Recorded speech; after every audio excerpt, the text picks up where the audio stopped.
I was genuinely thinking there was a shot this team might miss the playoffs this year. 21 players on injured reserve. Dan Campbell kept them together. What do you make of this team? And I guess more specifically, what do you make of Dan Campbell's ability to keep this team together going into this new season? Well, I would say I think the regression narrative for this team, I think, is a bit overplayed in my opinion. Like you said, by mid-December, they had 21 players on injured reserve. That's almost a starting lineup. Yeah. That's almost a starting lineup of players that they missed last year. And can you tell me the one constant they had? Like, yes, they had Aaron Glenn running that defense, and they had Ben Johnson doing zany stuff on the offensive side. But can you tell me the one constant that they had last year? It was Dan Campbell. Dan Campbell kept them together. And I felt like with 21 players on the reserve, we should have saw that regression. I don't know a lot of teams that could overcome that, and especially with this franchise.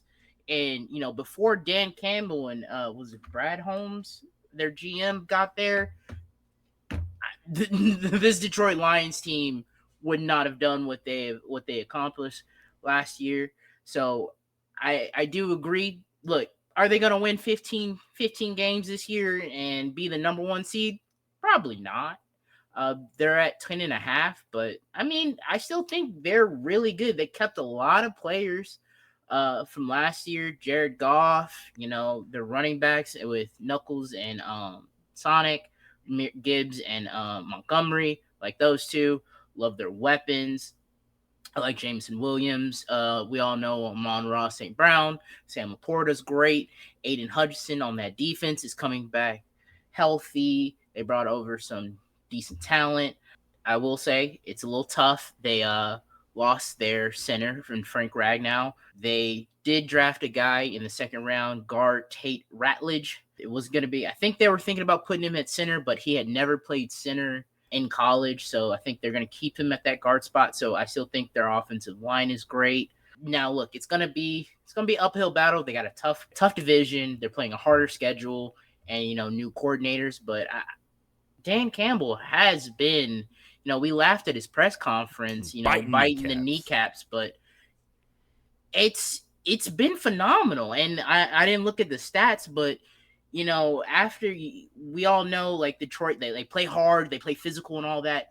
And I didn't look at the record last year, but after you played the Lions, I think Brett Coleman said, after up until like week 7, every team had lost by at least a touchdown.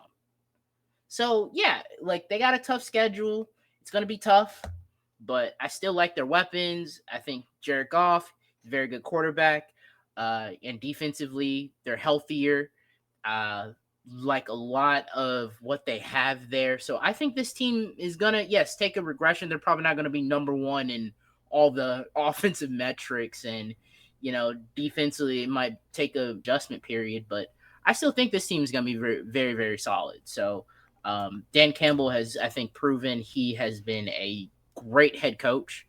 And I like what they do in the draft. I think this team gonna take a regression, but is going to still be should still be one of the top contenders in the NFC.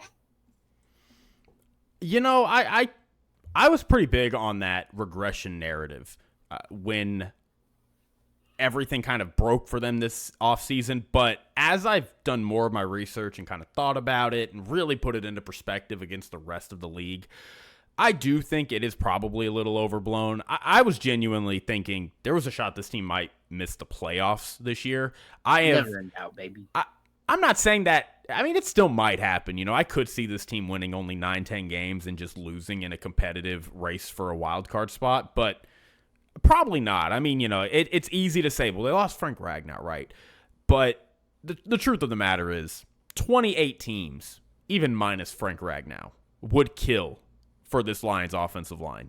I mean, it is still an elite offensive line, even without Frank Ragnow. And again, you talked about Glasgow getting bumped into center. He's probably their weakest offensive lineman, but Ratledge will take over for them. They still have Penei Sewell. They still have Decker. I mean, this offensive line still has elite talent.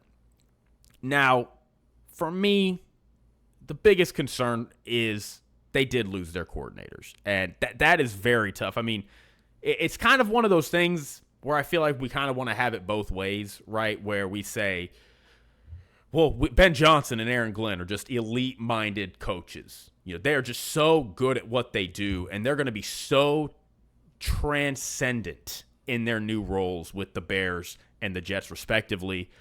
But then we turn around and we say, yeah, but the Lions will be fine. Yeah, they'll be fine. They lost 2 genius coordinators, but they'll be okay. And it's like, I don't know if that's how that works. I feel like there's going to be some loss there. How big is the loss? Who knows? Yet to see. How much of that can Dan Campbell mitigate? I imagine he will be able to mitigate a lot of it. But I did want to talk about their new coordinators really quick. John Morton, we'll start with him on the offense. He was the pass game coordinator for the Broncos last year, and he was in Detroit in 2022. I thought that was kind of funny because, if we recall, Dan Campbell came from the Sean Payton coaching tree. And then you just take in Sean And so it's like Sean Payton and Dan Campbell just trading this dude back and forth. So I thought that was kind of funny. You also see, too, I mean, they were, in terms of receiver error and drops, they ranked number 1 in the league in a good way, right? They were the best at not doing those things.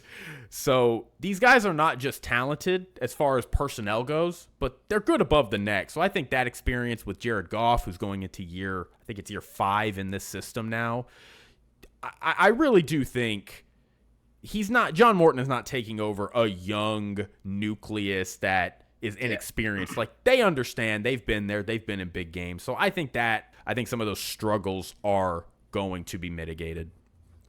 And then Kelvin Shepard, I think he's probably going to try to get the team sack total up. I did love that they addressed the interior of their defensive line with Tyleik Williams in the first round. Probably would have liked him to go on and get a pass rusher a little more. Yeah, to help out.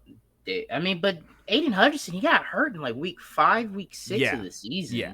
And I think through those weeks, he was like number 1 in pressure rate or something like that. He was Defensive Player of the Year. I mean, through 5 weeks, if the season ended then, he would have won Defensive Player of the Year.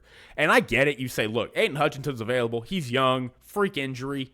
Not probably going to happen again, knock on wood.